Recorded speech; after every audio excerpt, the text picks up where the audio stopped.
형제를 사랑하라. 따라서 형제를 사랑하라. 오늘 말씀 15절에 보면 내 형제가 근심하게 되면, 또 13절에 보면 형제 앞에 두지 아니하도록 주의하라. 그래서 13절도 그렇고 15절도 그렇고 사실 우리가 잘 안 쓰는 그 용어인 형제라고 하는 그런 말씀이 나옵니다. 그리스도인들이 잘 써야 되는데 그리스도인들이 잘 쓰지 않는 용어. 제가 신학교 다닐 때 그 CCC에 다니는 그 친구를 사귄 적이 있는데, 그 CCC에 다니는 그 사람들은 자기들끼리 쓰는 용어가 있습니다. 여자를 보면 자매님 그러고, 남자를 보면 형제님 그러고, 자기들끼리 그렇게 서로 호칭을 주고받아요. 우리는 뭐 교회에서 집사님, 또 성도님, 권사님, 장로님, 목사님 뭐 이렇게 부르는데, 거기는 뭐 다 형제야, 다 자매야. 그래서 여자를 이렇게 대할 때는 자매님, 자매님, 또 남자를 대할 때는 형제님, 형제님. 물론 이제 젊은 대학생들이 주류를 이루고 있으니까 그렇습니다만은, 대학을 졸업하고 이제 사회인이 되고 가정을 가지고 나이가 좀 든 사람들을 만나도 그 사람들은 역시 그냥 형제야. 그들이 사용하는 호칭이 좀 특이한 것 같은데, 저도 신학교 다닐 때는 그냥 배워서 그렇게 쓰고 살았던 기억이 납니다. 근데 오늘 우리는 어떻게 인사를 하냐? 뭐 어떤 경우에는 성도님, 뭐 집사님, 또 뭐 권사님 이런 호칭도 안 사용하고 누구씨 이러면서 씨자를 이렇게 사용해가지고, 교회 안에 청년들 잘 이렇게 한번 살펴보세요. 뭐라고 호칭을 사용하나? 청년들이 예를 들면 뭐 직분이 없잖아요. 집사 직분, 뭐 권사 직분 갖고 있는 사람이 있어요? 없으니까, 그러면 대부분의 교회 청년들이 어떻게 호칭을 쓰고 있을까? 아마 내가 볼 때는 씨자를 쓸 가능성이 많습니다. 누구씨? 근데 누구씨 하는 게 그러면은 좋은 호칭이냐? 뭐 별로 좋은 호칭이 아닙니다. 그래서 사실은 우리가 잘 쓰지 않는 호칭이긴 하지만은 뭐 형제, 자매, 그래서 직분이 특별히 없는 사람 대할 때 이렇게 형제님, 자매님 그러면 참 좋은데, 좋은 거는 우리가 빨리 수입을 안 하고 나쁜 거는 그냥 통용해서 쓰고 그렇습니다. 한번 유심히 한번 꼭 그 젊은 사람들이 호칭을 어떻게 쓰고 있나, 서로끼리 어떻게 부르고 있나. 친근할 때 이름을 부르는 거죠. 그 아주 친근하지 않으면 이름을 부른다는 게 쉽지가 않아요. 그러니까 거기다가 호칭을 뭔가 좀 붙여줘야 되는데, 제가 볼 때는 씨자를 붙일 가능성이, 조금 다른 호칭을 쓴다 그러면 님자를 붙일 수도 있겠죠. 누구님 그런데 님자 혹은 씨자. 그것보다 더 좋은 호칭이 형제, 자매. 근데 우리가 형제, 자매 그러면 피를 섞은 사람만 형제, 자매라고 이렇게 생각을 해요. 근데 우리는 그리스도 안에서 하나가 됐고, 그리스도 안에서 한 형제가 되고 한 자매다. 우리가 같은 식구다. 이런 생각을 해야 되는데, 사람들이 자기의 유익을 위해 가지고 막 보면 도도 갈라놓고 뭐 사람도 갈라놓고 막 분열을 시켜서 네 편 내 편 만드는 거, 이런 거 좋아하는 사람도 있는데, 우리 예수님은 그 예수님 안에서 다 우리가 한 식구다, 같은 가족이다, 같은 형제, 같은 자매다, 이런 의식을 갖고 그 살아야 된다. 그러려면 호칭부터 사실은 좀 이렇게 친근하게 쓰는 게 좋은데, 남들이 뭐 쓰는 건 우리는 잘 안 쓰려고 그래요. 예를 들면 베레아, 성경에 나오는 좋은 그 동네 이름인데 그런 분들이 이게 썼죠. 그러니까 우린 그런 호칭 못 써. 바리새, 이 호칭도 나쁜 호칭이 아닙니다. 근데 이 좀 그런 율법주의자들이 썼다 그래서 우리가 잘 안 쓰죠. 그러나 실질적으로 그 내용적으로 들여다보면 바리새라고 하는 말이라든지 뭐 이런 말이 얼마나 베리아라든지 뭐 이런 성경에 나오는 지명, 호칭 다 좋은 거다 그런 얘기입니다. 오늘 여기도 보면 그 형제 앞에 두지 말며 형제를 내 음식으로 망하게 하지 말라 그러면서 바울이 짧은 그 몇 절 안에서 많이 쓰고 있는 용어가 뭐냐면 형제라는 겁니다. 우리가 같은 이렇게 그 식구가 됐는데 고린도전서 12장을 우리가 은사장이라 그렇게 얘기하는데 고린도 12장 4절부터 이제 7절까지 내용을 보면 은사는 여러 가지나 성령은 같고 직분은 여러 가지나 주는 같으며 사역은 여러 가지나 이루시는 하나님은 같다. 그러니까 은사가 뭐 다양해도 그 은사를 그 통제하고 있는 성령님. 직분은 뭐 다양하지만 그 직분을 주 안에서 우리가 다 같은 직분인 거고 사역도 마찬가지다 그럽니다. 그러면서 고린도 12장 7절 각 사람에게 성령이 나타나는 것은 유익하게 하려 함이라. 그러면서 계속 바울이 설명하기를 몸은 하나인데 많은 지체가 있고 몸의 지체가 많으나 한 몸인 것처럼 몸은 하나인데 지체가 많이 붙어 있다는 겁니다. 그러니까 지체끼리 서로 그냥 너는 뭐 쓸 데가 없어. 너는 뭐 보니까 용도가 뭐 1년에 한 번 쓸까 말까 뭐. 근데 우리는 그냥 매일 쓰임 받잖아. 넌 왜 있는지 몰라. 그러면서 1년에 한 번 쓰임. 이번에도 여선교회에서 이제 이사하면서 살림살이를 정하는데 여선교회원들이 못 버리고 계속 갖고 다니는 물건이 있어요. 내가 이렇게 보니까 1년에 한 번 쓰는 물건이야. 근데 1년에 한 번 쓰는 물건인데도 그렇다고 1년에 한 번씩 살 수도 없는 물건이야. 그 뭐 1년에 한 번 쓰는 물건이지만 그 1년에 한 번씩 그냥 버리고 사요? 그거는 효율적이지 않잖아. 그러니까 1년에 쓰는 물건인데 이제 갖다 둬야 되겠다 그런 얘기죠. 그래서 창고에 갖다가 잘 보아야 돼. 언제 나오냐? 1년 뒤에 나옵니다. 언제 나와? 김장할 때 나오지. 김장할 때는 한번 쓰고 그 다음에는 쓸 용도가 별로 없어요. 그러니까 갖다 넣어놨다가 또 김장철 되면 한번 나오는데 아주 그때는 우리 배추 절일 때 쓰는 그 큰 다라 있잖아요. 걔는 뭐 1년 내내 쓸 일이 없어요. 근데 딱 한 번 김장철 되면 아주 뭐 요긴하게 그 다라 없으면요 김장 배추 절이는 거 못하잖아요. 필요 없는 거냐? 필요 없는 거 아닙니다. 한 번을 쓰임 받아도 얼마나 그때는 요긴한 물건인지 몰라요. 우리 몸의 지체도 마찬가지. 우리가 가끔 쓰임 받는 것도 그렇고 자주 쓰임 받는 것도 꼭 뭐 자주 쓰임 받는 것만 좋은 거 아니고 가끔 쓰임 받는 거라고 별스럽지 않은 거 아니다. 필요 없으면 하나님이 안 붙여놨을 겁니다. 간단히 얘기해서 우리 몸에 여러 지체가 있는데 필요 없는 거는 하나도 없다는 겁니다. 다 필요해서 있는 거예요. 뭐 하나 없어 봐요. 뭐 하나 기능이 안 돼 봐요. 얼마나 불편하다.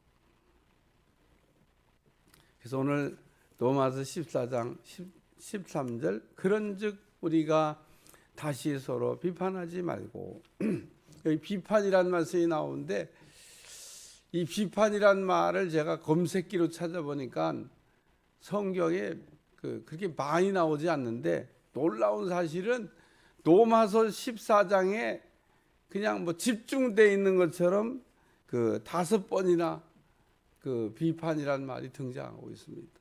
마태복음 7장 1절과 2절 말씀에 보면 비판을 받지 않으려거든 비판하지 마라. 그래가지고 비판에 관한 말씀이 처음 이렇게 딱 등장하는데 그 다음에는 뭐 누가복음 고린도서 뭐 이렇게 한 번씩 찔끔찔끔 나오고 아주 그냥 집중적으로 이 5번이 나온다고 하는 건요 엄청 많이 나오는 겁니다. 로마서 14장 1절부터 시작해가지고 13절까지 비판에 관한 말씀이 이렇게 5번이나 등장하는데, 오늘 우리가 다시 서로 비판하지 말고 도리어 부딪힐 것이나 거칠 것을 형제 앞에 두지 아니하도록 주의하라. 비판에 관한 말씀을 로마서 14장에서 시작하면서 믿음이 연약한 자를 너희가 받되 그의 의견을 비판하지 말라. 믿음이 연약한 자와 믿음이 강한 자가 막 충돌할 때 그 비판하지 말라고 하는 말씀으로 시작하면서 비판에 관한 이야기를 쭉 다루고 있습니다. 오늘 비판이라고 하는 거가 그 갖고 있는 기능이 뭐 나쁜 건 아닙니다만은 우리가 잘 쓰기보다는 잘못 쓸 가능성이 훨씬 많은, 그러면 사람들은 칭찬받는 건 좋아해요. 근데 칭찬에 관해서도 한번 생각해 볼 필요가 있습니다. 왜냐하면 무분별한 칭찬은 사람을 세우는 게 아니라 망가뜨린다는 겁니다. 무분별한 비판도 사람을 이렇게 쓰러뜨리는 역할을 하지만 반대로 칭찬은 그러면 다 좋은 거냐?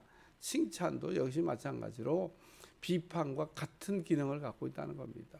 그러니까 칭찬이라고 우리가 책망은 잘했을 때는 칭찬하고 못했을 때는 책망하라고 하는 게 원칙이지, 그냥 잘했든 못했든 다 잘했어 그러고 막 우리가 칭찬하는 게 그 사람을 세우는 거냐? 아니라는 겁니다. 잘했는데도 그러면 또 잘못했다고 얘기하는 거는 그것도 잘하는 거냐? 그것도 아니라는 겁니다. 비판이라고 하는 말을 우리가 생각할 때 비판은 상대방을 판단하는 거, 정죄하는 거, 조금 더 나가면 논쟁하는 거, 말장난하는 거 얘기하는 겁니다. 계속 그냥 토를 달고 이렇게 묻는 거 얘기하는데, 그러나 하나님이 우리에게 바라시는 거는 이렇게 불필요한 논쟁을 통해서 어떤 공동체를 시끄럽게 만드는 게 아니라 화평케 하는 사람을 하나님께서 원하시기 때문에 우리는 공동체 안에서 분쟁을 일으키는 사람이 아니라 그 시끄러운 곳에도 들어가서 화목케 하는, 하나가 되게 하는 그런 역할을 잘 감당하는 사람들이 되시기를 위해 축원합니다. 오늘 말씀을 읽다 보면 형제를 사랑하는 일에 있어서 해야 될 일을 몇 가지 정리하고 있는데, 첫째는 덫을 두지 마라, 그 얘기입니다. 여기 부딪힐 것이나 거칠 것을 형제 앞에 두지 아니하도록 주의하라.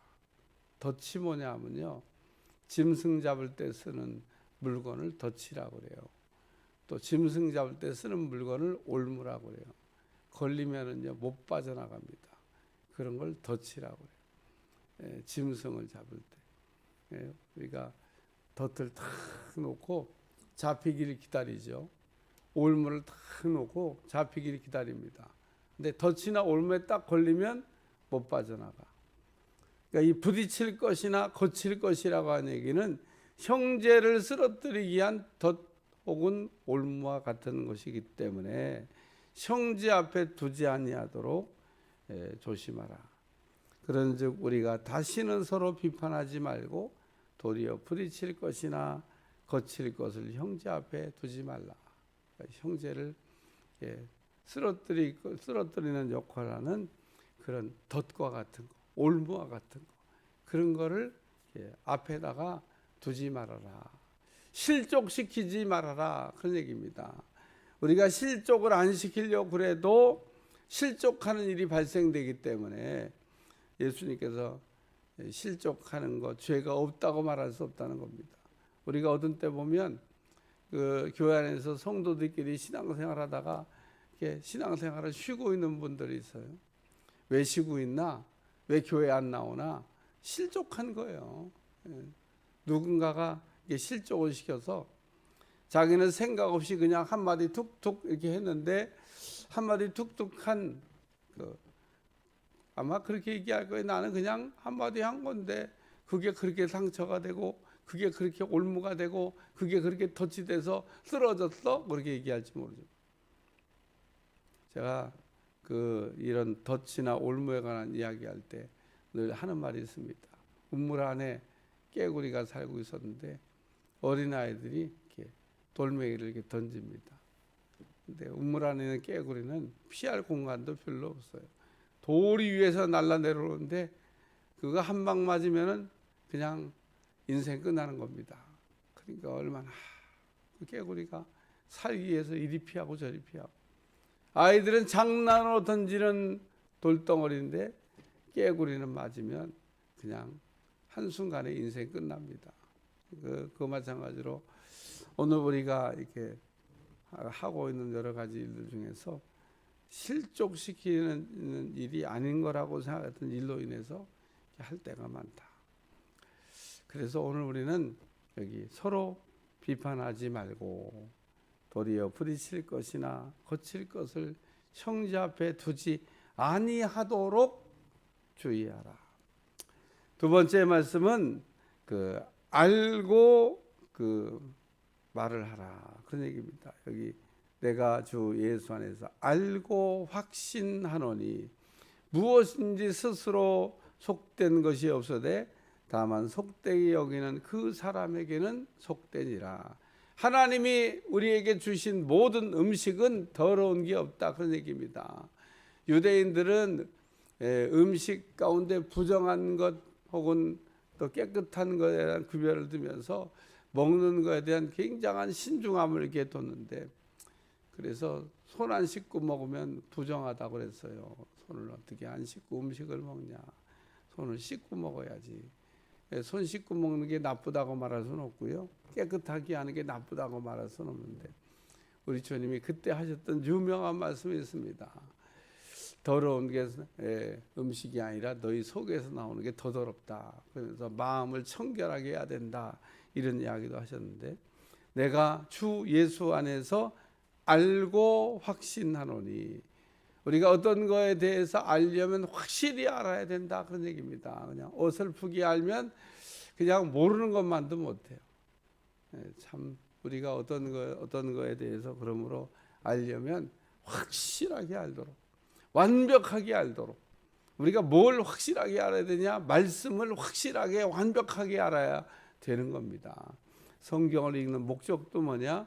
하나님의 말씀을 우리가 정확하게 확실하게 분명하게 알기 위해서. 저는 성경을 읽으면서 참 은혜가 되는 말씀이 사도행전 16장입니다. 바울이 빌립보 감옥에 이제 있을 때 간수가 물어보는 거예요. 내가 어떻게 하여야 구원을 얻겠습니까? 그러니까 바울이 아주 간단하게 대답합니다. 어쩌면 구원에 관한 말씀을 그렇게 단 한 줄로, 주 예수를 믿으라, 그리하면 너와 내 집이 구원을 받을 것이니라. 성경의 이 말씀보다 더 확실하고 분명한 진리가 없습니다. 뭔 예수님 믿는 걸 이렇게 복잡하게 생각을 해요. 예수님 믿으면 구원받는 거죠.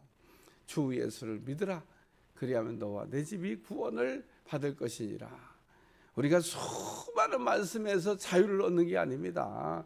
우리가 하나님의 말씀에 이 두꺼운 이 수많은 말씀에 복음의 핵심 내용, 주 예수를 믿으라, 그리하면 너와 내 집이 구원함을 얻는다.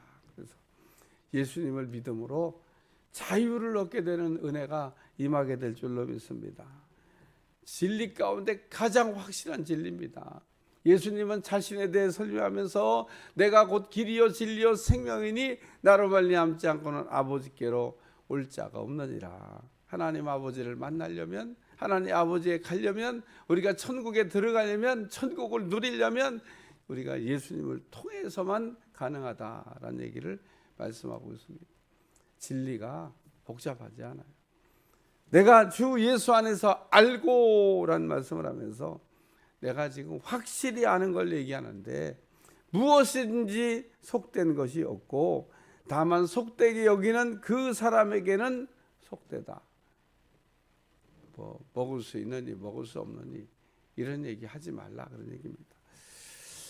15절, 만일 음식으로 말미암아 내 형제가 근심하게 되면 이는 내가 사랑 안으로 행하지 아니함이라. 그리스도께서 대신하여 죽으신 형제를 내가 음식으로 망하게 하지 말라. 그리스도께서 대신 죽은, 그래서 오늘 15절과 16절에 있는 말씀은 근심하게 하지 말라. 믿음 약한 사람, 믿음이 없는 사람을 이런 음식 문제 가지고 믿음을 막 흔들고 믿음이 떨어지게 만들지 말고 근심시키지 말아라. 그런 얘기입니다.